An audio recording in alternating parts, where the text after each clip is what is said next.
Daniel came into Babylon. And as soon as he got into Babylon, he came in as a little boy, as a young boy, along with his friends, Shadrach, Meshach, and Abednego. At the time, we could see character in the life of Daniel. In Daniel chapter 1 verse 8, Daniel proposed in himself that he would not defile himself with the portion of the king's meat. He stood for God. He stood for purity. He stood for a life of holiness, a life that is yielded and sold out to the will of God. We could see character there. By the time this chapter 1 was wrapping up, the Bible speaks of Daniel excelling in his academics, being 10 times better than his colleagues. That was the beginning of Daniel's exploits. By the time we got to chapter 2, Daniel had shifted from just academic excellence. He had moved into the political scene, and he was able to solve a national problem. He was able to dream the king's dream and provide interpretation to the dream. That is competence. But Daniel did not stop there.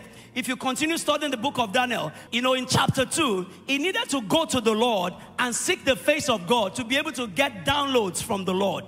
But by the time he got to chapter 5, capacity had come.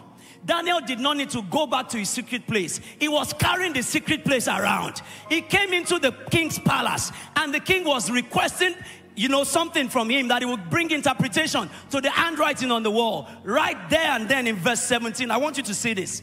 Verse 17, it says, "Then Daniel answered and said before the king, let thy gift be to thyself, and give thy rewards to another. Yet I will read the writing unto the king, and make known to him the interpretation." Right there and then. Right there and then.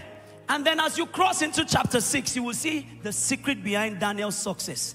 Daniel had built a devotion unto the Lord. He was seeking the Lord 3 times daily. And that was the secret to his wisdom. As he sought the Lord daily, he was able to rub his mind with the mind of the Ancient of Days and receive wisdom and understanding. By the time we got to the end of this chapter, you will see something interesting. Verse 28 of Daniel 6. It says, "This Daniel prospered in the reign of Darius and in the reign of Cyrus the Persian."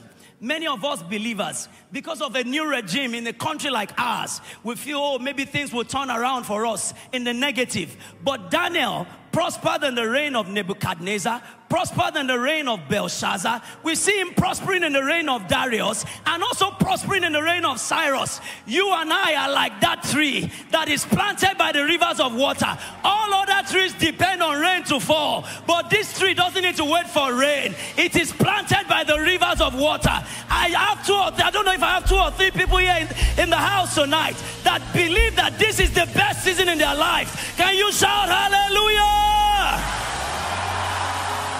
The spirit of wisdom and understanding will make a difference in your life. That was what made the difference for Daniel. That was what made the difference for Daniel.